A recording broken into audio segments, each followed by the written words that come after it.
Home Choice was started by a visionary Muslim woman who believed in creating not just a business, but a community grounded in integrity and opportunity.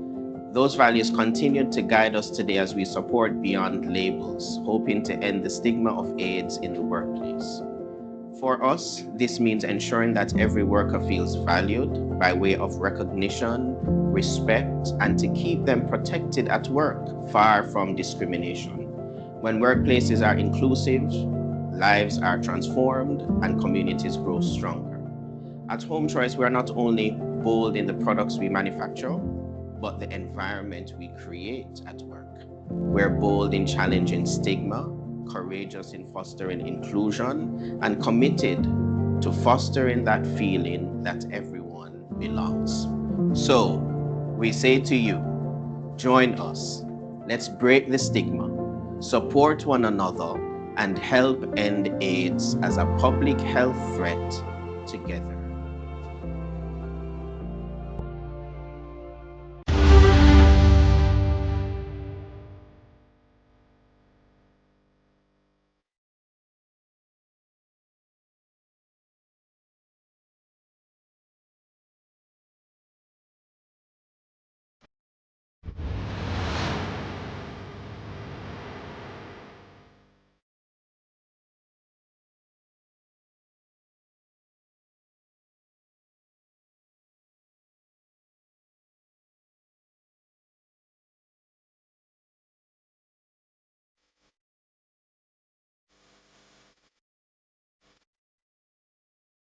At Caribbean Dreams, we know that health is more than a cup of tea.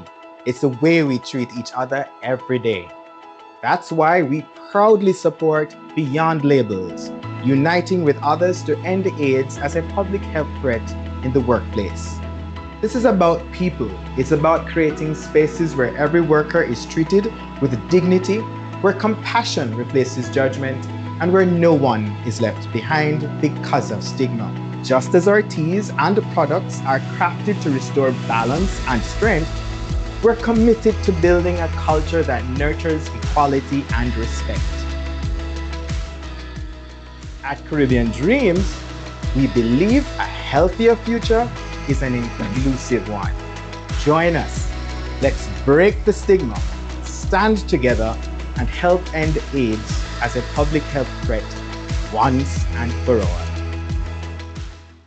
Get set to take on the world. Get trained for your occupation. Heart and NSDA trust. Learning is key to our growth. Building a skilled population. Heart and NSDA trust. Step up your life with a skills upgrade.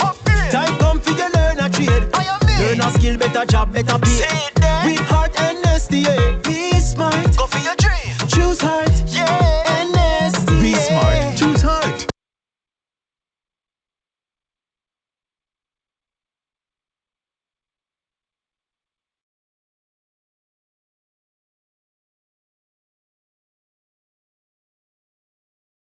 Hi, good morning, everyone. I'm John Ellison, the Senior Business Development Officer here at the JMEA. And I thank you guys for joining this webinar this morning, a very important one. And we believe this webinar will help to empower our members. You know, our members have been asking for a lot of services, a lot of support in terms of back office support and even tips, workshops to help them to grow their businesses and to ensure that they're compliant or to ensure that they aren't taken advantage of. And today we're doing just that. And we have a president that has some experience in the corporate area, in the area of law. And she's also a former director of the JMEA. She's none other than Rona Morgan Burchinson, and she's there. And I'm gonna invite her to start her presentation. And you can share your presentation, Rona. All right, thanks, Janoy. Hi, everyone. Good morning. I hope everyone is doing well. So let me jump right in. Let me know when you're able to see my screen in presentation mode. Yes. All right, excellent. All right, so hi again, everyone. As John I mentioned, my name is Rona Morgan Burchinson. I'm an attorney at law at trade. And I have been in the corporate space as a corporate attorney for almost 10 years and practicing attorney for almost 16 years. Like Janoy mentioned also, I'm a former director of the JMEA. And so I hope today you will get some knowledge from what I'm about to share with you, or learn something new at the very least. And if at all there's anything you think you could benefit from, an explanation or some expounding from the presentation, feel free to raise your virtual hands, unmute, let me know. I'm using one screen, so I'm not able to see you. So Janoy, I count on your support to let me know if anyone has their hands raised or wish to ask a question. No problem. So jumping right in, negotiating distributor contracts 101. The intention for this is to just focus briefly on our context for the first 5 minutes or so. What are some common terms we usually see in distributor agreements? And that forms really the core of the agreement itself. Some pain points and red flags that you have identified or your counterparts have identified who are operating in the space, who may have raised issues either to or through the JMEA in the past. We're going to be looking at those in some detail and just some key reminders coming from the discussion. To benefit, like I mentioned, it's a discourse. Feel free to unmute, raise your hands if you want me to expound on anything. Now, what we see in our Jamaican context is this: contract is king. The courts will always look at what a contract says to define or opine on the intention of the parties. What did the parties want to agree to when they entered into the contract? So it's very good that we have that very solid base as a start. We are heavily favored on the common law framework because we do not have laws specific to distribution agreements. There are different laws that touch on certain aspects of distribution, but none that speak specifically to distribution agreements or distribution arrangements. What we do see, however, is the Fair Trade Commission monitoring trade practices in general, and they have a broad scope in such monitoring. And we'll touch on that in some minor detail. And what that means when we examine the Jamaican context is that extra caution is needed before one enters into a contract. And that will form the basis or the bulk of what we'll be looking at this morning.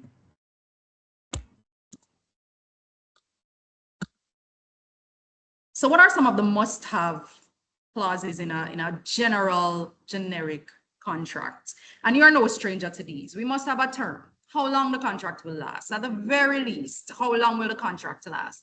Is it a 1-year contract, a 3-year contract, 5 years, 10 years, whatever the case may be? That is something that is defined between the parties. Also, how will the contract end? That is very important to have in an agreement, and we'll touch on that a little bit later in the presentation. What are some of the pricing and payments, what we call in law consideration, that forms part of the agreement? Again, we'll touch on this because this is very important for a distribution arrangement.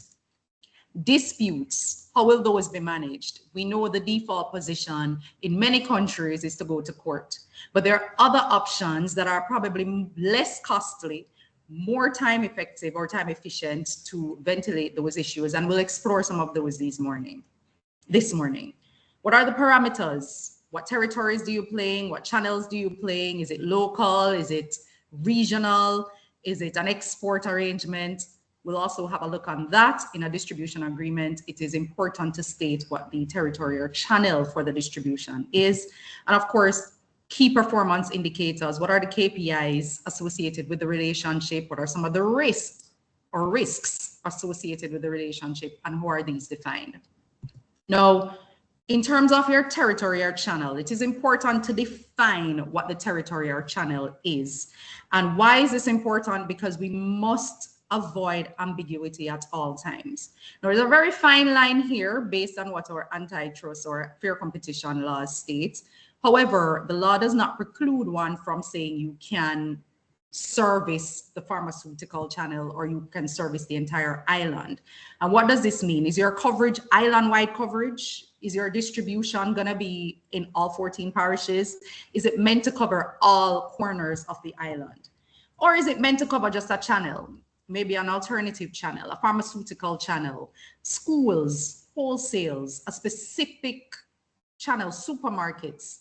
Does your distribution agreement cover one specific channel? That needs to be stated. Or is it beyond our borders?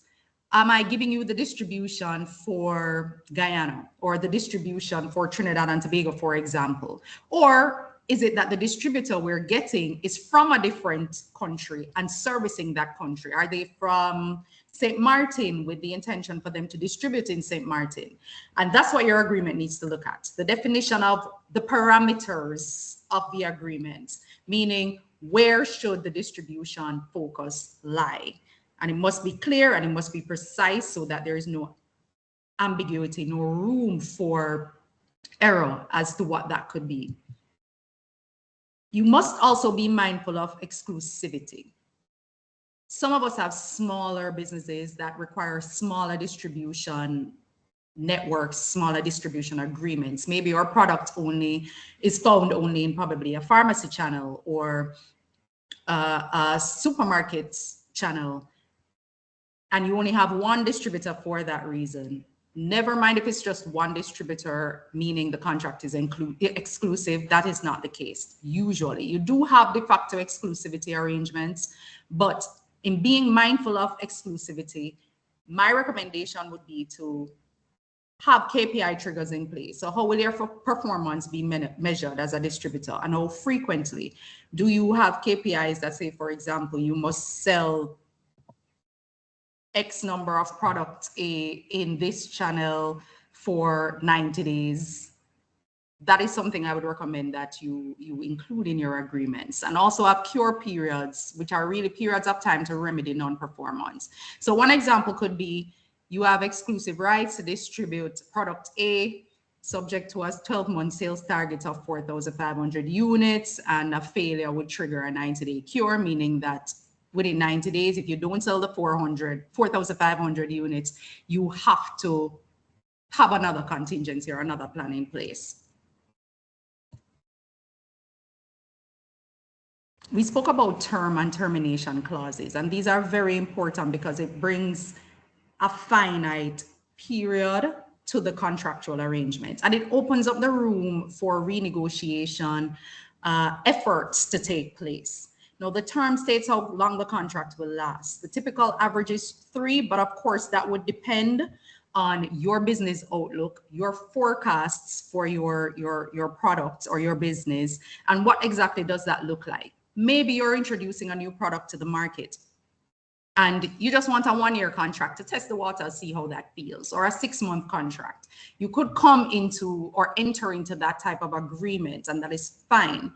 However, maybe after a sustained entry into the market, now you're looking to expand, to scale, to probably enter a different product, a different SKU into the mix. You could have a longer agreement based on how the relationship with the distributor worked prior, or you may want a different distributor for a different purpose. These are all possibilities under the agreement. The important thing to know with the distribution agreement is that the terms are yours. Yours meaning you and the other party. You being the supplier and the other party being the distributor, and vice versa. And what is important for both your businesses to work based on the outlook for your business and the forecast or projection for your product. So that covers the term. But having a strong termination clause is very critical. And what we see in these agreements usually are different ways to express termination. So a contract can end in 3 ways usually. Natural expiration of the contract, meaning I set a term for 1 year, it expires December 31st, 2026. So come December 31st, 2026, the contract naturally expires. No need for any notice, no need to send a letter saying, hey, we want to terminate. It naturally expires. That's 1. 2, you can terminate with cause. Now, termination with cause clauses are usually very specific. They're shorter in duration, so maybe 3 months. So you give notice that you intend to terminate within 3 months for a specific reason, for cause. And the specific reason could be we see several things in contracts. We see a breach, which has to be defined. It could be that the other party is bankrupt or insolvent or has gone into receivership. That is one reason we normally see. It could be a failure of a key performance indicator. We have to be very specific which. It could be that there's a change in ownership or the business dynamic has changed, that they're no longer doing logistics, but they're doing distribution, something like that. And it's usually a set of triggers that causes the agreement to be void, so to speak, or would add some layer of complexity to the other party carrying on or carrying out their obligations under the contract. So it must be it's usually for a shorter duration, and it's usually specifically stated which cause the person is relying on, the party is relying on. Typically, these clauses have a buffer to address any issue. So say, for example, the issue is a breach of the contract or a failure of a KPI. It's usually worded in such a way that says that terminating for cause, save and accept the issue be remedied within 30 days, 60 days, 90 days, whatever the case may be. And after such remedying, both parties are aligned, the contract will continue. This requires very careful wording, just so the party that is alleging there's a breach or alleging or initiating the termination has a buffer in place to protect themselves. And it's also typically mutual. So it's either party may terminate for cause, given that these things are satisfied. This is something that should be negotiated. What I've seen in the past is it's usually standard: bankruptcy, change in direction of the company, regulatory non-compliance, change of ownership. But what I have been seeing more recently is inclusion of non-payment of monies outstanding, inclusion of material breach, which must be defined so both parties are clear what a material breach of the contract is. And a material breach could be anything you determine that goes to the essence of the contract. So for example, a material breach could be if I ask you to distribute, say, for example, hair oil, I'm just speaking randomly about a product. If you were to subcontract that distribution without my approval, that could be a material breach. Both parties agree prior that this is a material breach. So I'm seeing that come up more and more as an expansion of this particular clause in the contract. So material breach, non-payment of monies for probably 2 months, 3 months, whatever is beyond the credit term. That is something that is making its way into this particular provision. And failure of KPI. What I've been seeing is specific sets of KPIs being given. And if you fail a KPI or 2 KPIs over a consistent period, that is giving the other party or the supplier right to terminate for cause. Now, separate from expiration and termination for cause, the final way to end the contract is usually terminate without cause. And this is usually a longer duration, it could be 3 months, it could be 6 months, it could be 9 months. It just needs to be, it's usually longer than the term prior for cause. There's no need to state a reason to terminate. You send their notice that you're terminating the contract pursuant to this particular provision. That's it. No need to state any reason. This, of course, is negotiated based on your business reality. So, for example, if you terminate a distributor with 6 months notice, but you know 6 months is not enough time for you to find another distributor, then you're leaving your business exposed.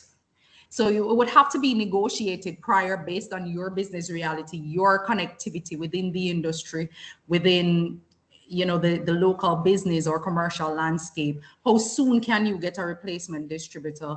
What would that onboarding process be like for your business? And as a distributor, how soon can you backfill what that distribution line would have afforded you? If it was giving you a margin, if it was giving you discounts off invoice, how could that work? How would you be able to recover that from another business? How quickly? And all of these considerations would be what forms part of your negotiation strategy for discussing termination without cause. Again, this clause is typically mutual. And this is an example of what you may see. So either party may terminate this agreement at any time without cause at your own convenience by providing maybe 90 days, 60 days, whatever the case may be, prior written notice to the other party. So it's very generic, very vague, but it does prescribe a particular time frame. I'm not sure if someone was saying something, Janoi, or no? No, I haven't seen anyone. Okay, all right, thanks. All right, so separate and apart from a termination clause is being critical, it is important, and this is, yes? This is something that we don't often see in agreements. And it is very dangerous to not have it in an agreement because it could mean not just confusion, but significant exposure. And what it is usually a section called termination consequences. Now, this section speaks specifically to what happens after a termination or expiration of a contract. So for example, how would you treat any IP rights that were given? If I give you the right to use my product name, my product logo to market on your billboards that you are a distributor, etc., how would that be treated? How would referral of customers be treated back to the supplier? Any settlement of account, if you owe me money as a distributor, or if I owe you money as a supplier, how would that be managed? Do we set it off against each other? So if you owe 5, I owe 2, you deduct my 2 from your 5 and give me 3. How is that managed? Are there any credit notes for the larger distributors? How is that managed? Handover of any commercial data or return of confidential information by or within 10 days, within 15 days. Should you show proof of it being destroyed, proof of it being returned? How is that managed? And again, practically speaking, say for example, you have I supplied a distributor with AirPods, and I told the distributor, hey, our contract is coming to an end. I no longer wish you to distribute AirPods on my behalf. If he has AirPods at the end of the period, what does he do with that AirPod? Do we buy it back? Do we give him a period like 2 months to sell it? These are things that must be explicitly stated in the agreement, because what happens, there's confusion on trade usually when that does not occur. And especially if a new distributor is being appointed, what happens with that cross trade? So that must be explicitly accounted for. Now, what I've seen in this space is several things. I've seen companies who choose to buy back stock, maybe have it in the distribution contract at a reduced or discounted rate or at say list price rate. I've seen companies opt for new distributors to buy it from the prior distributors or the old distributor, so to speak. And that transfer is done there. And then if it's food, for example, or drink or something that has best by or a date that you must consume by, then I've seen being written into it how those goods on trade are managed and treated with. So these are all things to consider. Of course, you are from a wide cross-section of the MSME group. You deal with different products.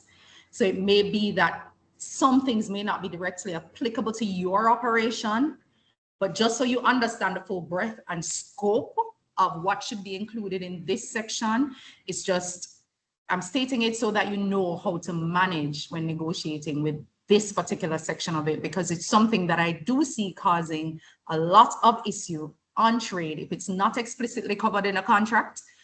But if it is covered, there is usually a more seamless process.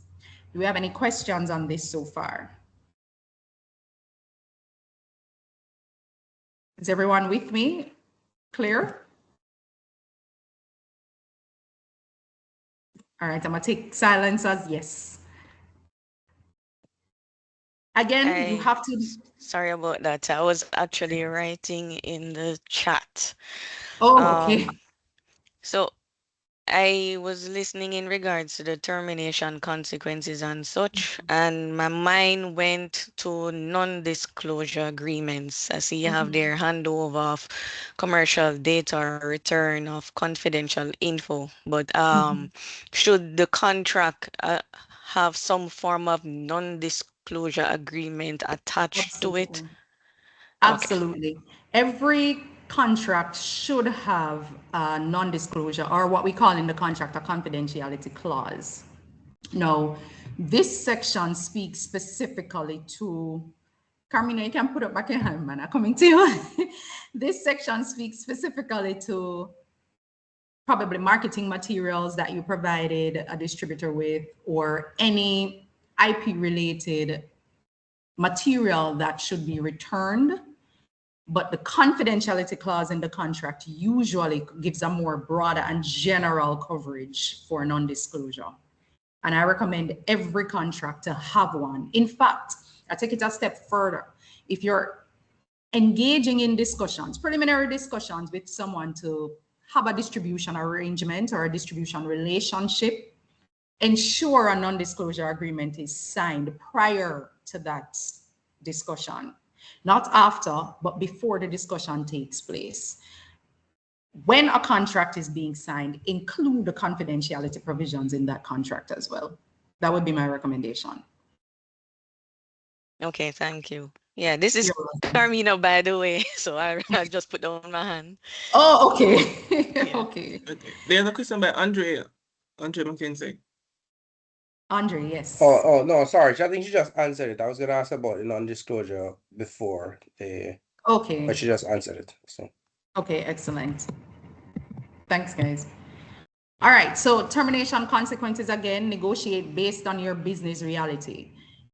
Your reality is different, it's unique to you. What is possible, what the plan is for your business. For example, if you're winding up, you may want to give the person time to finish selling the products that, or the stock that they have in hand. If you're moving to another distributor, you may want to arrange for that distributor to take the goods or to buy it at a rate or at least price from that distributor without setting or stating prices. Or if you're buying back from the distributor, you may want to pre-negotiate a list price rate or buy at the distributor's rate. So it depends on where you are in your business and what makes sense for your business. And you negotiate according to your reality. Now, if there are disputes, yes. Sorry about that before you move on. No problem. So in terms of, okay, so you mentioned, so NDA before, confidentiality agreement built into the contract. Yes. Now, as it relates to the terms for, the contract is terminated and the the distributor may have some goods on hand.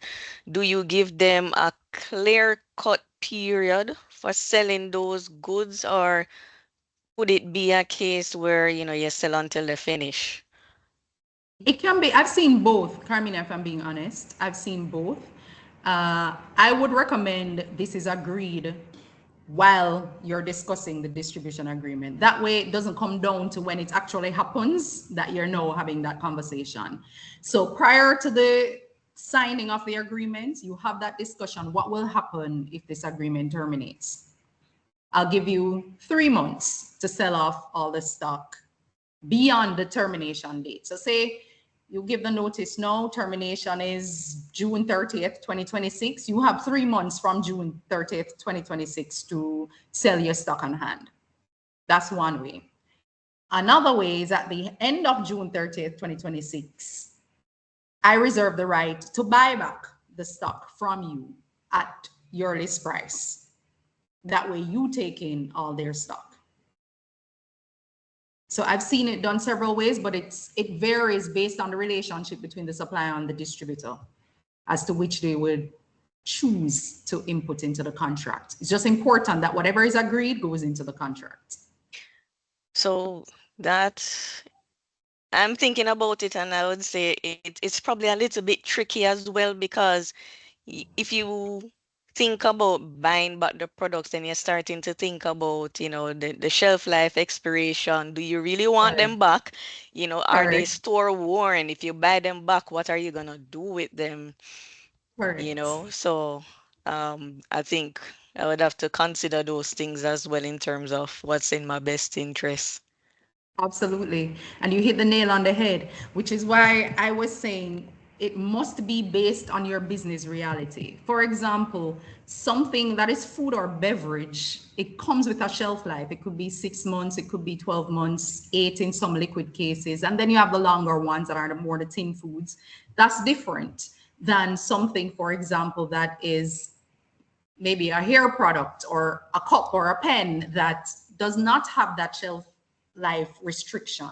So you would have to negotiate based on your particular reality. And also your reality could mean where you are in the distribution of your products, meaning are you severing ties with this distributor but starting another relationship with another distributor? Maybe what could be there is, okay, this distributor buys from the previous one. Or if you're buying back, what does that look like? Buying back pens is different from buying back milk, for example. So it's just how you just have to weigh your reality, look at the context holistically and see what is possible or could be possible based on what your product line is or your product range is. Can I ask a quick question, Rhonda? Dealing with Yes. termination? Thank you. Thank you so much for having this session. My question is, if you've signed an exclusive with a distributor in another country, and that distributor, let's say you have a multiple year relationship timeline, and you've gone a significant portion into that timeline, whether a third of the time or half of the time, and they have not really done an order. Every time they do an order, there's a problem and they withdraw back the order. So there's obviously an issue. At what point do you throw in the towel and say, well, essentially this agreement is terminated because you're X percent in, 50% into the time of this exclusive, you've not been able to do any business with anybody else because it's an exclusive arrangement. At what point do you say, okay, we have to terminate this if this was not explicitly stated in the contract?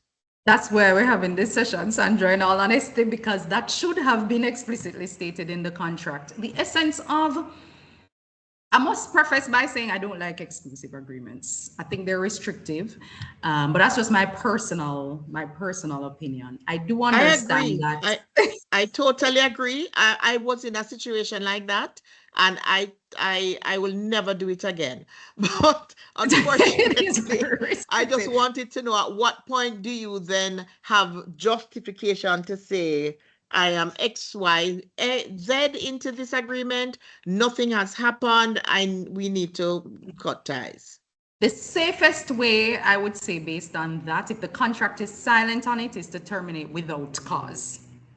The safest way. That way you don't have to give a justification. The pros with that is you don't have to give a justification and you know it's coming to an end and it gives you enough time to get your affairs in order. Now, the contract will be a clean cut at the end of that notice period and you're free to appoint a new distributor thereafter, whether exclusive or non-exclusive. That's the safest way. Had it been in the contract, I would put that as a material breach of the agreement because, I mean, I hire a distributor not for the fun of it. I'm not entering this arrangement so we're pen pals. I'm entering this arrangement so you can touch the nooks and the crannies of whichever country that I cannot reach because you claim to have that network available and I'm paying to tap into that network, in essence. If you cannot deliver on what the contract says, to me, that's a material breach. No. Right. To argue a material breach, if it's not explicitly stated in the contract, usually requires going to court, which is costly and time consuming. Right. So my recommendation in that instance, and of course, just speaking to the simple example you gave, is just to terminate without cause. You don't need to prove anything. You have a finite period. They cannot challenge that because the contract speaks to it. and you appoint someone new on a non-exclusive basis. So basically, you just write to them and say, I am terminating this contract without cause by the end of the month, kind of thing. Well, if the contract you have in place speaks to termination without cause, you give that notice period and you refer to that section in the contract. I would hope the contract has that provision written into it. And if it doesn't? If it doesn't, it's a longer conversation. It usually involves court. You give a reasonable termination period, saying that they did not comply with a material condition of the contract or an obligation under the contract, which is to distribute. If they're not distributing, then that, in your mind, severs the relationship. But a reasonable notice period would be X. Maybe in speaking to an attorney, they could tell you what X is, maybe 3 months, maybe 6 months, whatever the case is, and you take it from there. Thank you. You're welcome. Thanks for that question as well, Sandra, because that's a reality. That's a reality. All right. Now, if there are disputes, like you heard Sandra and I discussing just now, it could mean that a situation like that would lead to dispute. Your contract should address how disputes are managed. The trap is go to court immediately. We see that all the time. But the truth is, court is expensive and it takes a lot of time. So what we would want to negotiate in our contracts are a tiered approach. And we start by looking at, local negotiation between the parties. Simply, we meet, we discuss. If in 2 weeks we cannot get to some consensus, then we go to the next level, which is mediation. And mediation, especially in our Jamaican context, usually done through Disputes Resolution Foundation by an appointed mediator. Both parties cover the cost of the mediator, which at last count, I think, was $20,000 per party, or 25. Not sure if it has increased. And if not, you could look at arbitration. We do have that set up in Jamaica. It's like court. The decision is final, but what it is, expense. So if cost is prohibitive to resolving the issue, arbitration could be an option. And if not arbitration, then you look at going to the courts to have that dispute remedied. Now, being in the court system, I can say that it's not a quick process.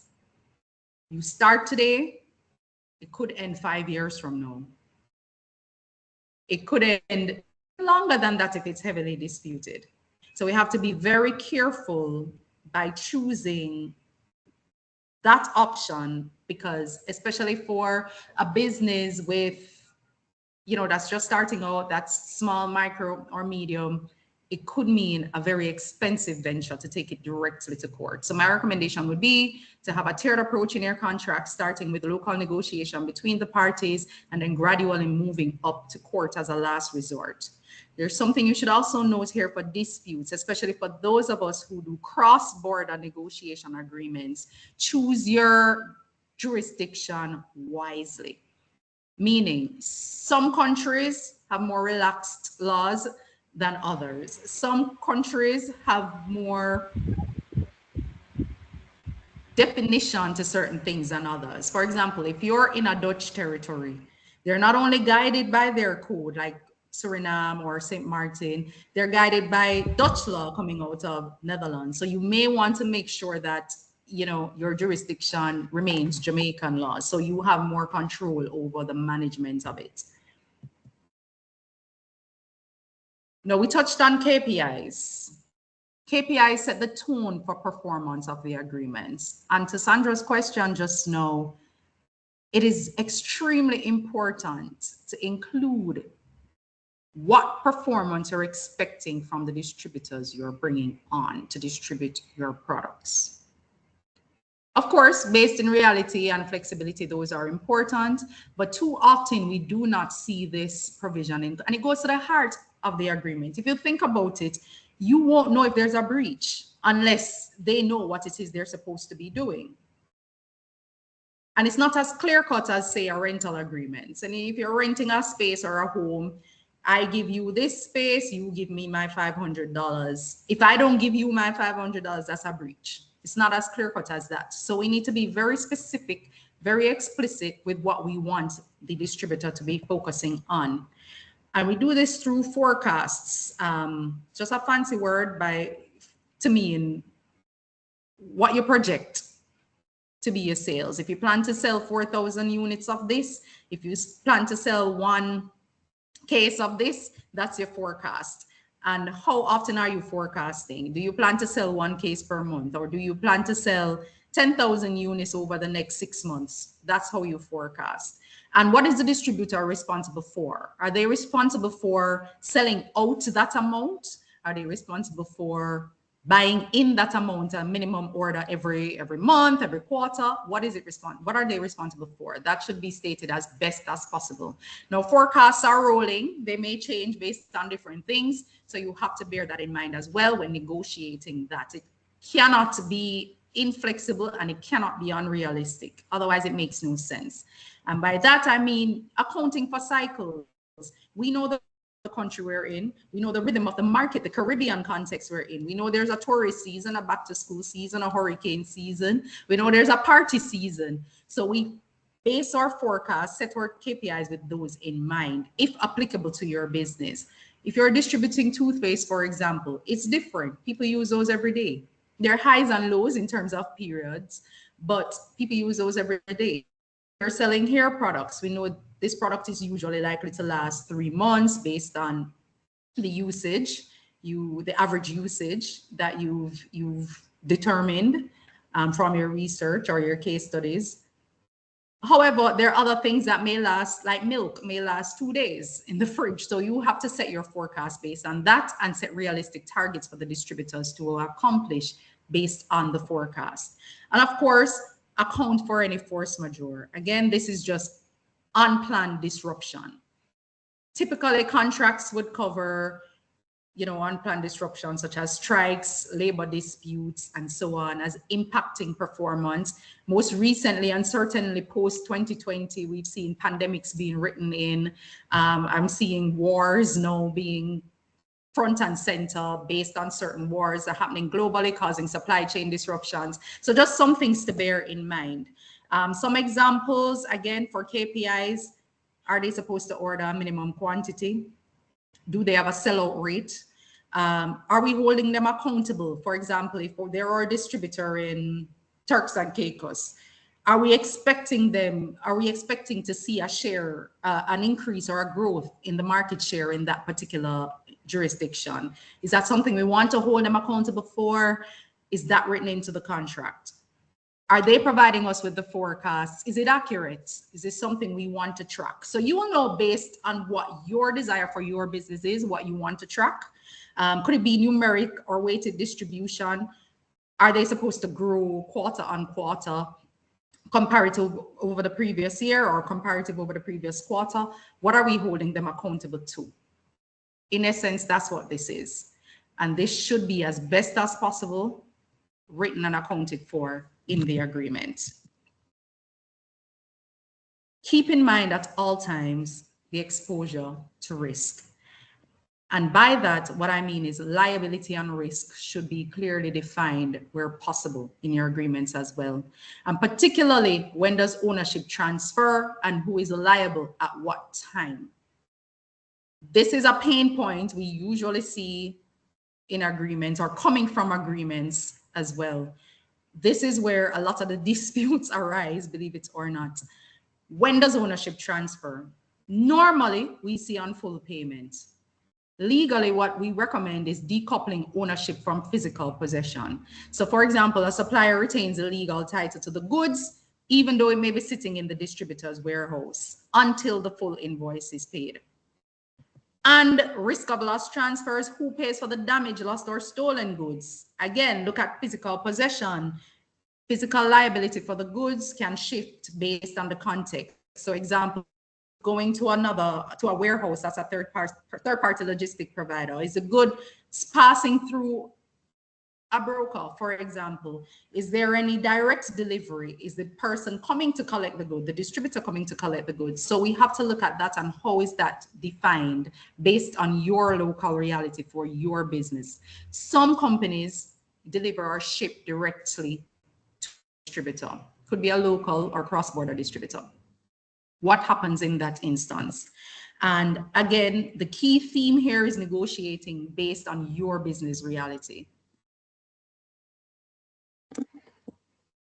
Some considerations. As a supplier, local, domestic distribution, does your distributor pick up or drop off? That makes a difference. Why? Because usually once the good is in their control, they assume responsibility. What you will provide in the contract is adequate time for them to check off. So say, for example, you deliver the goods to the distributor, whomever the distributor is. You assume responsibility until the point it gets to the distributor's warehouse or location for local or domestic distribution. If they come, however, and collect the product from you, they assume responsibility the moment the product goes onto their vehicle. And that's for loss, theft, or damage. However, in either circumstance, you have to give adequate time for them to check off. So for example, if the products are in a box sealed and they're collecting the box, they need to go through they need to go through each of the product to see, okay, was this damaged, is this can dented, whatever the case may be, and you allow a buffer period for them to check off and make any claims to you. The contract should give you power in that instance too to recover your products for non-payment. We mentioned that earlier. Now, as a distributor, because there may be some distributors on the call, once you have it in possession, typically you are responsible. What you may want to do, however, is explore the time frame to report any damage to the products. 24 or 48 hours may not be realistic for your operations as an adequate time to check off. Maybe you're picking up a container load. It's impossible to go through a container load of boxes, 10,000 units, for example, in 24 hours. So you may want to negotiate a longer time frame based on your reality. And then there's a meeting of the mind somewhere as to what is acceptable for both parties. Distributors as well must consider realistic credit terms. You extend a line of credit sometimes to the persons who purchase from you. If your line of credit to them is 45 days, you may not want to have a line of credit of 30 days with your supplier. It's just something to consider for discussion during the negotiation phase of the contract. Now, in a cross-border context, it varies a little bit. Suppliers and distributors need to look at what Incoterms are best. Now, the Incoterm is really just the expression of the relationship for the shipping of the products. So where does risk transfer?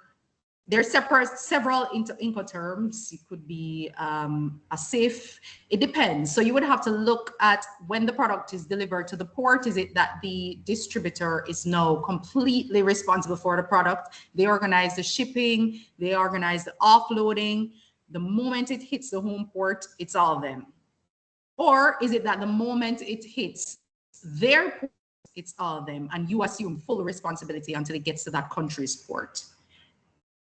As a supplier, you may want to let them handle ocean shipping risks, any demurrage detention issues, any port issues, any port processes. That's something you may want them to do, but a distributor may not always be willing to assume that level of exposure, that level of risk. So this is just something to consider during your negotiation phase. And of course, as a supplier, if you're sending goods and products all the way to another country, you want to make sure that there's some payment or some guarantee that comes in to secure your cash before you go shipping products, because cross-border litigation is extremely expensive, and chasing that debt could be very timely and costly, especially for a smaller company.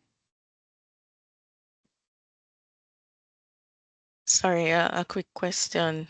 Yes. Yeah, I'm new to the whole cross-border shenanigans. No problem. And I wanted to find out, does it, hold on, let me reformulate that question and get back to you. No problem. When it comes to you, just let us know. I'm being careful. No problem. All right, so pricing. We know pricing is essential. It's the core of what we do as businesses. We don't price, we don't earn, we don't have a business, right? We're all in this game of pricing, but there are rules to pricing. And we need to know how to negotiate to avoid legal tripwires. We do have competition laws in Jamaica. We do have the Fair Competition Act, and we do have a Fair Trade Commission that tells us what is permissible and prohibited based on the laws. And there's a very simple expression of it as it relates to pricing. Now, there are other things. There could be an entire session on, on the fair competition laws.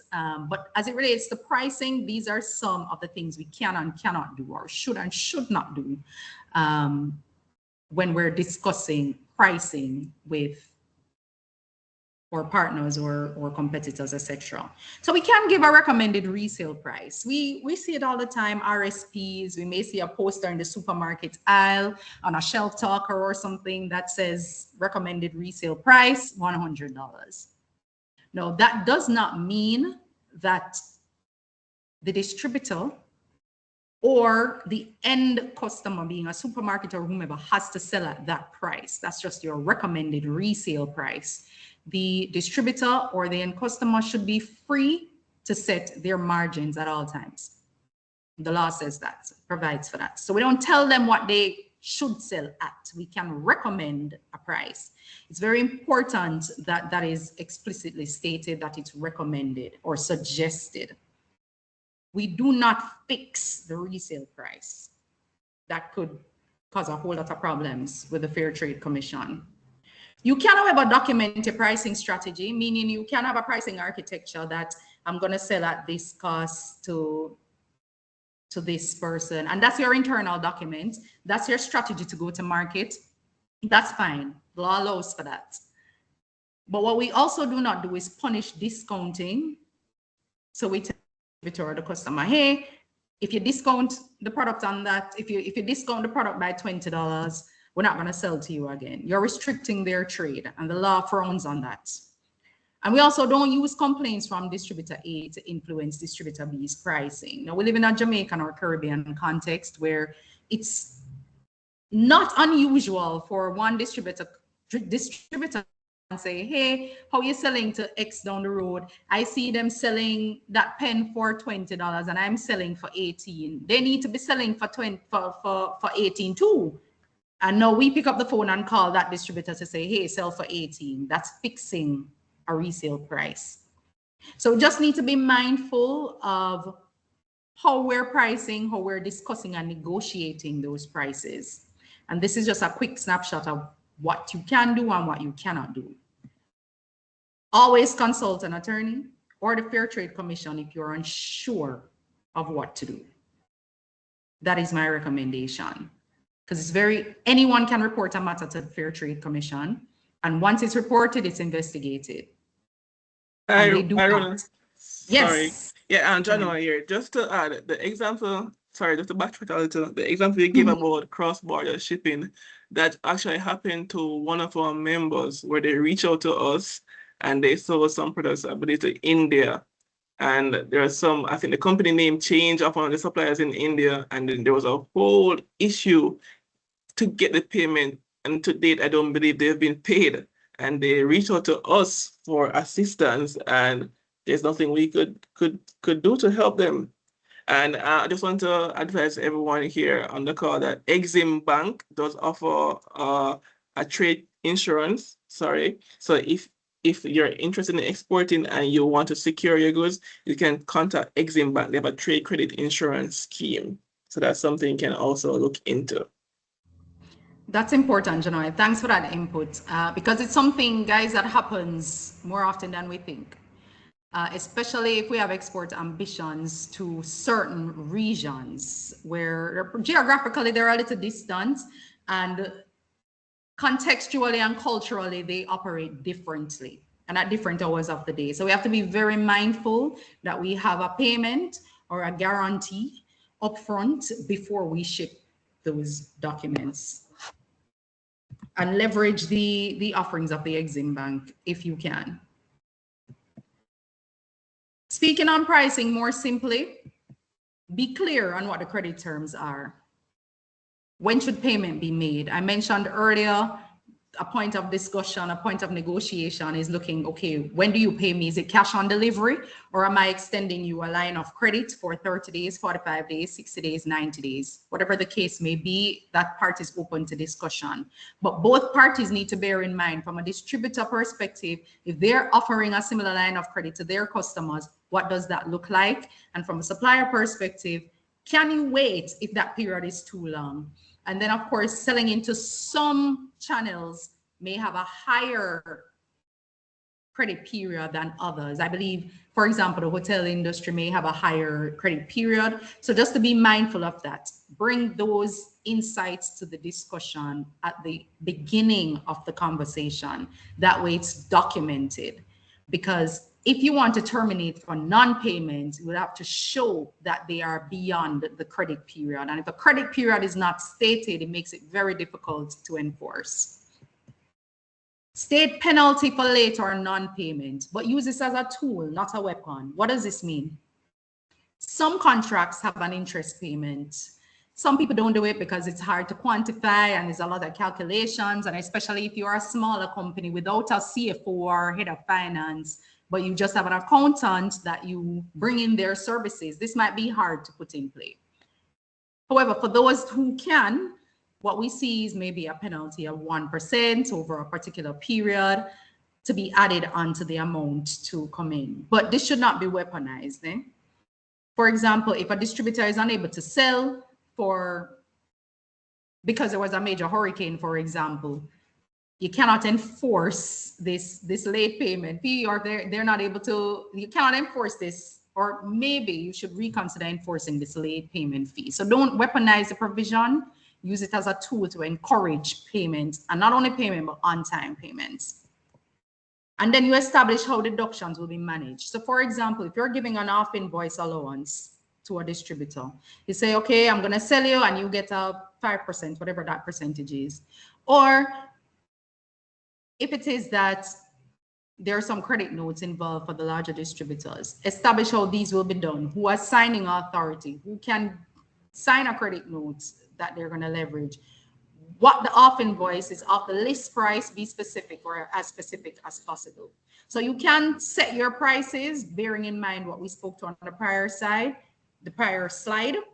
but bear these in mind more simply, being clear on what the credit term is, penalty for non-payment or late payment, state that, and establish how deductions will be managed in the contract.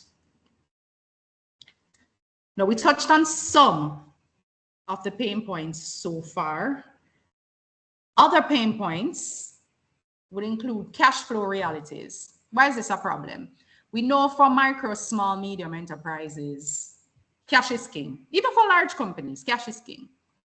But if you have repeated late payments, or if you keep chasing unpaid invoices, even across jurisdictions, it takes time and it does take money, especially if you have to be getting other persons, third parties involved to support with that chase.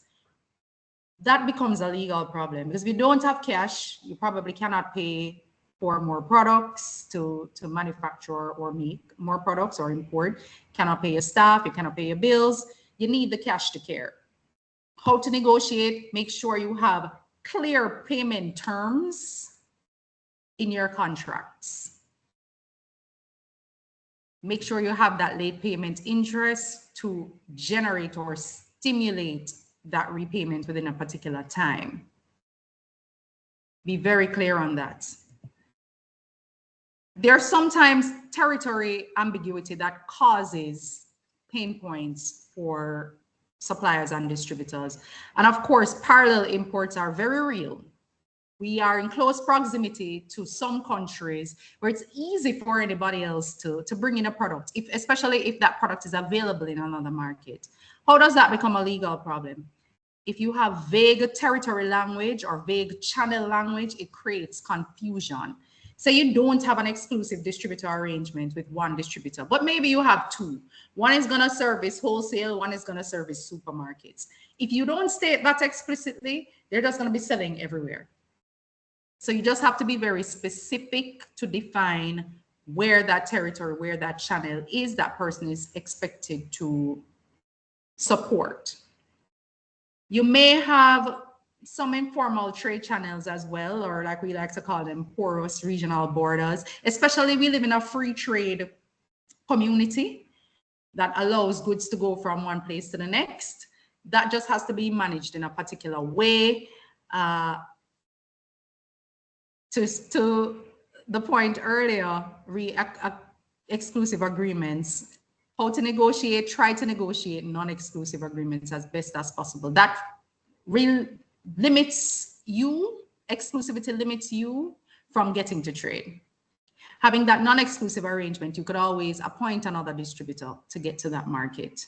If you're going to have exclusive arrangements, have clear KPIs that allow you to exit that arrangement if those KPIs are not being satisfied as a material breach. So that goes to the point we were discussing earlier. Another pain point we're seeing is customs, logistics, and demurrage for those who trade cross-border. How it becomes a legal problem, unexpected costs, especially if things are sitting at port for days. We know those demurrage costs pile up for whatever reason. These unexpected costs are usually damaging if they're silent in the contract as to who will be managing that risks. And the parties will fight over who is liable to pay what.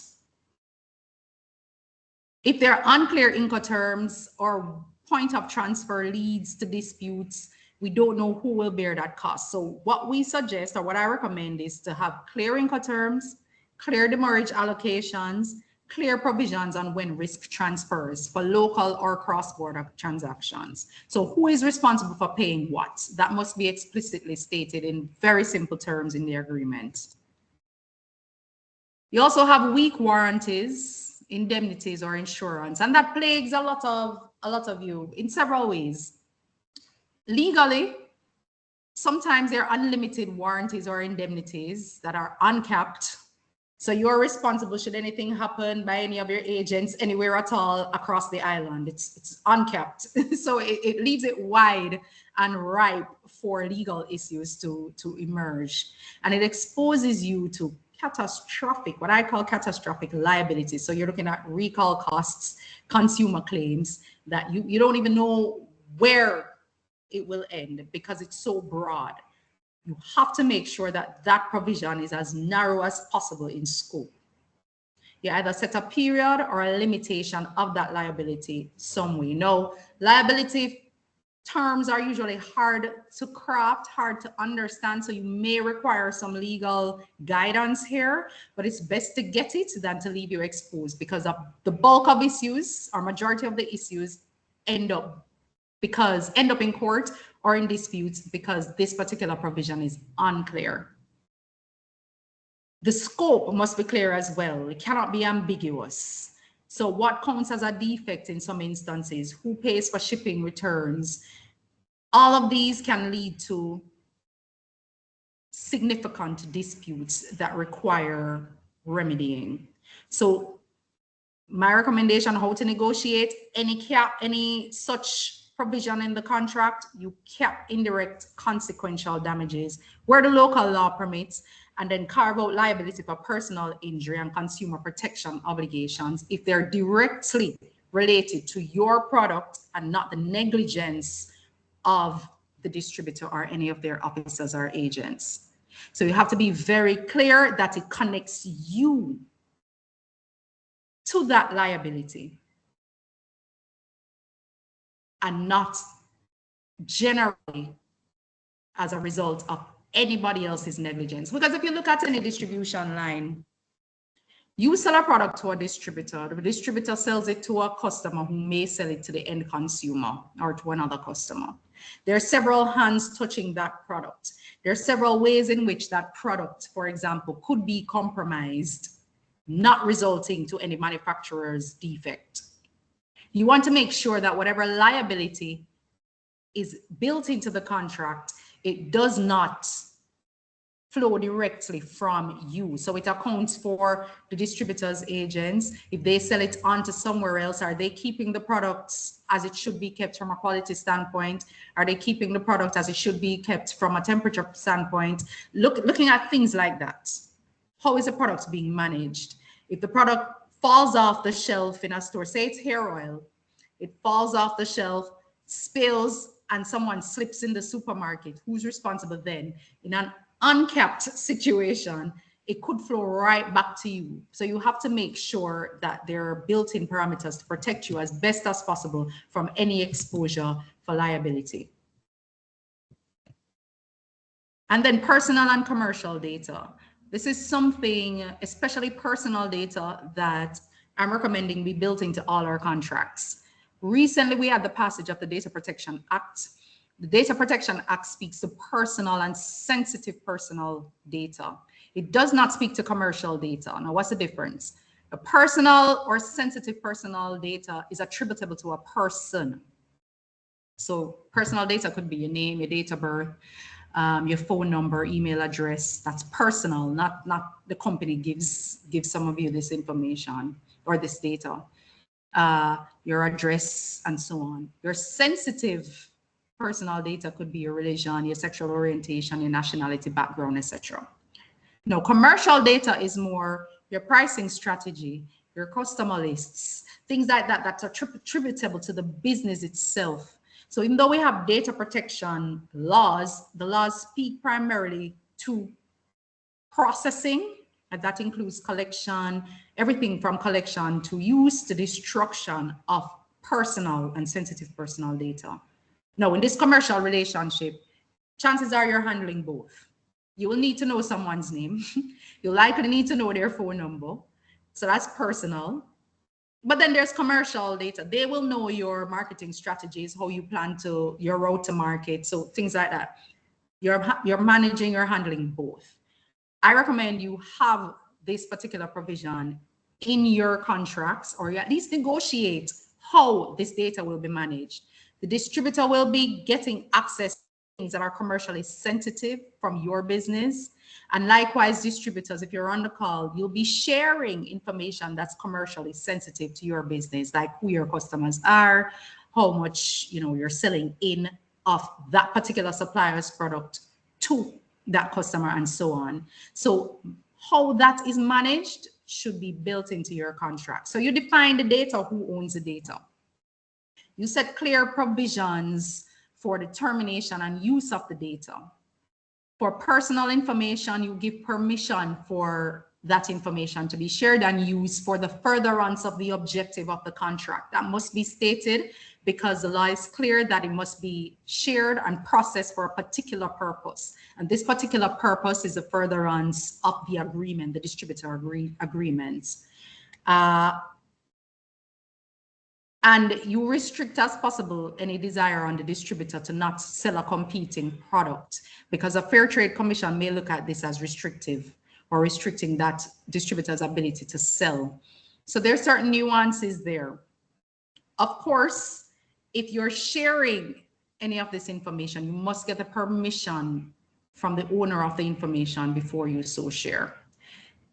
There are sections of how this is written online, but of course, seek legal guidance if it is that you need support on how to craft, how to negotiate this particular provision. Now, some key reminders, looking at some red flags. If you have unclear payment terms, you have vague due dates, that's a red flag. This is something that needs to be discussed or addressed. It needs to be accounted for. If you have broad, vague language about the territory or channel, you're not sure where they should be selling, who they should be selling to, that's usually a red flag. Specify as best as possible. If it's unclear where risk transfers or ownership ends, if there are no Incoterms for cross-border agreements, make sure these are written into the agreements. Because sometimes you do get agreements from distributors, as this is their standard agreements, but in going through, if you're seeing any of this, these are considered red flags. So these are things you would want to ensure form part of your negotiation. If you have overbroad, uncapped indemnities, that makes you liable for everything, that's a huge red flag. You have to, it's usually an unseen provision in contracts that go unnoticed, but you have to ensure that your liability is kept, at least for consequential loss for some things. If it says go straight to court to resolve a dispute, you know, as a micro, small, or medium enterprise, that's not always possible because it costs a lot of money, costs a lot of time that you may not have. So propose a more tiered approach, starting with local negotiation, escalating to mediation, and then arbitration or court if you are unable to resolve the matters or the dispute that arose. If they're not defined, the performance indicators set some. This goes to the heart of the agreement. You're providing a service. I'm providing you with the cash for that service in some instances. So it must be clear what that service is. And then this is something I see or hear of more often than I'd like, where both parties are sharing one lawyer to represent both their interests. Remember, you have competing interests. Even though they may complement each other, you're not the same. This is one person hiring one company hiring another company to discharge a duty. What is in the interest of this company is not necessarily what's in the interest or the best interest of this one. So you may come to a time when the interests compete or conflict, and having that one attorney representing both could present a conflict of interest situation. So these are just some of the things. If you come across a distributor contract for review, these are some red flags that I would want you to be able to spot to at least start the negotiation of those terms. Always seek legal advice if you're not sure. It's better to do that and put yourself in a more steady or a steadier position than to not do it and then expose yourself to massive liabilities that could not only compromise your reputation, but the continuity of your business. And that, Janoy and family, is the end of the presentation. Not sure if we have any more questions. Thank you very much, Rona. I have a question. I know you had right there, you had always seek legal advice. Well, at what point do you begin to seek the legal advice? The moment the contract comes in your hand and you have something to work with. And I tell you what, I would always recommend, it doesn't matter if your business is micro or large, that you read your contract yourself, because you're the one who's entering into the commercial arrangement. And it's very important that you understand the parameters and the boundaries of that commercial arrangement. But if anything jumps out at you, definitely get a lawyer to look at it, to guide you as to a way to strengthen and protect your company from that risk or exposure. So go with your red lines, but also share the contract. Say, hey, this is the agreement that we have in place. Let me have your thoughts. Let me have your guidance. So the moment the contract comes in hand. Another question, with the advent of AI and everyone using ChatGPT, Claude, and those things, if I use the AI to generate a contract, are those contracts legal and valid? The contract becomes legal and binding when both parties sign. No, what are they signing to is the question. I'm a big fan of AI. I'm a big fan of leveraging technology to achieve efficiencies. However, the AI is not yet, and there's some really good ones, but they're not yet at the level of sophistication where it gives solid legal advice without scrutiny. What that means, it may give you great legal advice in fancy sounding language, but it's more relevant to US or UK law than Jamaican law. And if you put it or prompt it to give an opinion on the Jamaican landscape, it often hallucinates. I've done a study once at the beginning, maybe about a year ago, where the AI quoted me a law very convincingly that wasn't in existence in a particular Caribbean country. So we have to be very careful how we use what's on the AI. No, I'm pragmatic. We're in a business environment. A lawyer may charge a lot of money to draft a contract from scratch. So what I've seen people do is with the right prompt, they bring a specimen or a contract from the internet, or that's AI generated, but they also get the lawyer to review. Now, review costs, not sure who is off mute, but review costs may be more affordable than a cost to draft, for example. So that's one way you can leverage AI to get some insights. Okay, thank you. I muted that person. Okay. And you said something earlier that I found very interesting. The part about having the products on the shelf, and if it should break and someone get injured, you're saying the repercussion could come back on the business if it's not clearly stated in the contract. So there's some things that can happen if the liability is not kept, right? That was an extreme example, but an example nonetheless. Because say, for example, the store didn't have a slip sign or a wet floor sign, and someone slips and falls, they could be held liable. But then I've seen very creative claims at different points in the world where people said, okay, it should have been in a more consumer-friendly bottle, for example, and not a glass bottle. So people are getting very creative with what they bring companies to the courts for. Now, say, for example, you have a distributor who does merchandising for you.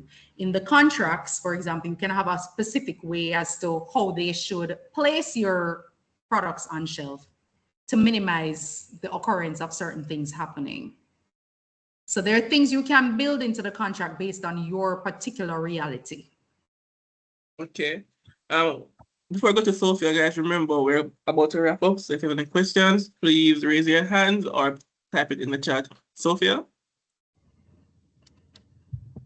Thanks, Janoy. Hi, Rona. I have one comment on thanks. Sophia Harris here from Lau Global Consulting. Janoy, the circumstance that you mentioned about the member that was sending stuff to India is something that really resonated with me, because I know that happens a lot, right?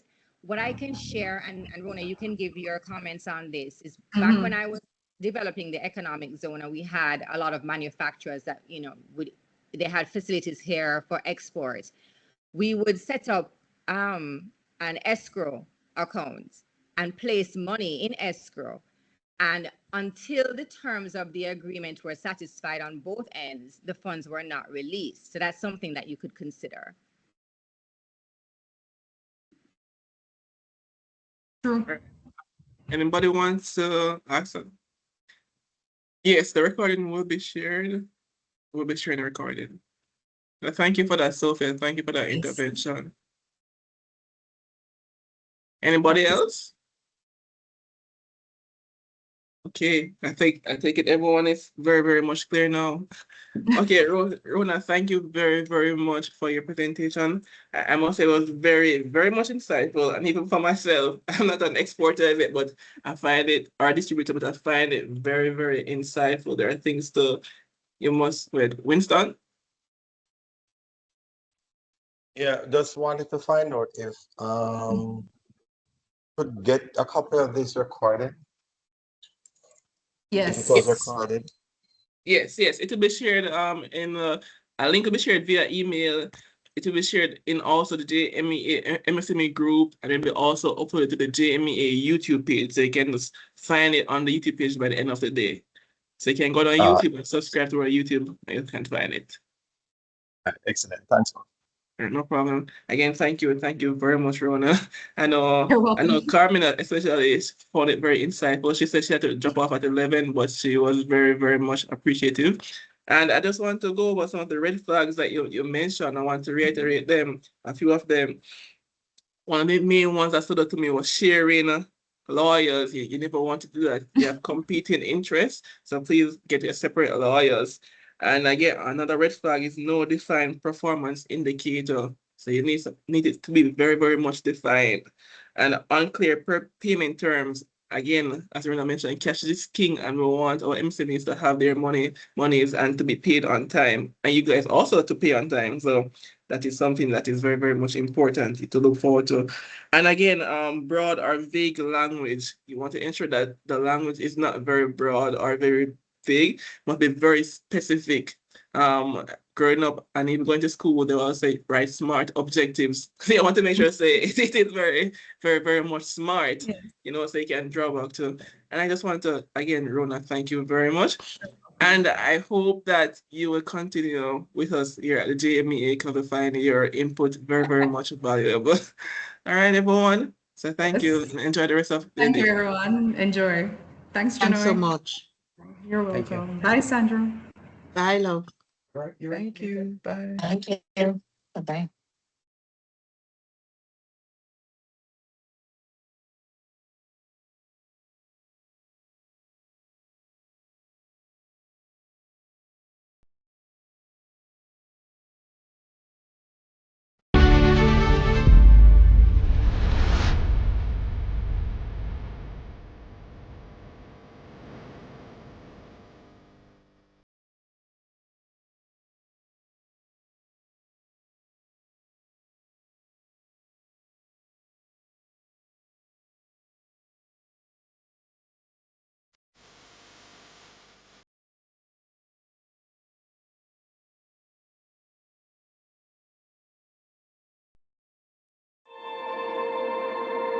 Home Choice was started by a visionary Muslim woman who believed in creating not just a business, but a community grounded in integrity and opportunity.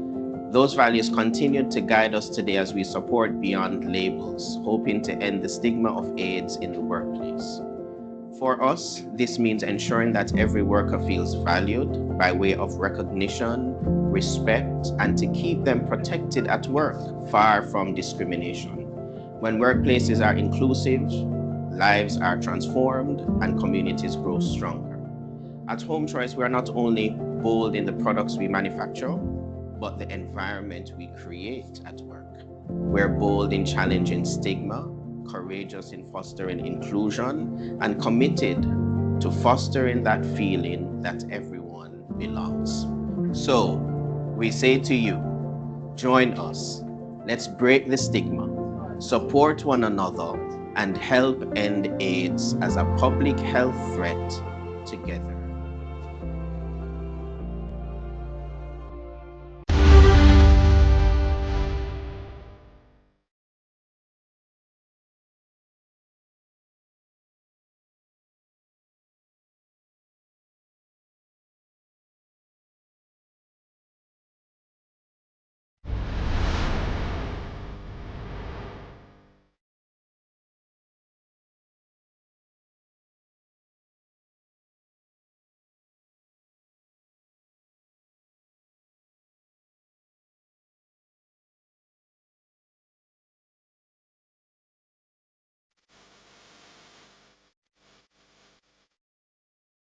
Caribbean Dreams, we know that health is more than a cup of tea. It's the way we treat each other every day. That's why we proudly support Beyond Labels, uniting with others to end AIDS as a public health threat in the workplace. This is about people. It's about creating spaces where every worker is treated with dignity, where compassion replaces judgment, and where no one is left behind because of stigma. Just as our teas and products are crafted to restore balance and strength, we're committed to building a culture that nurtures equality and respect. At Caribbean Dreams, we believe a healthier future is an inclusive one. Join us. Let's break the stigma, stand together, and help end AIDS as a public health threat once and for all. Get set to take on the world. Get trained for your occupation. Heart and STA. NSDA trust. Learning is key to our growth. Building a skilled population. Heart and STA. NSDA trust. Step up your life with a skills upgrade. Time come for you learn a trade. Learn a skill, better job, better pay. With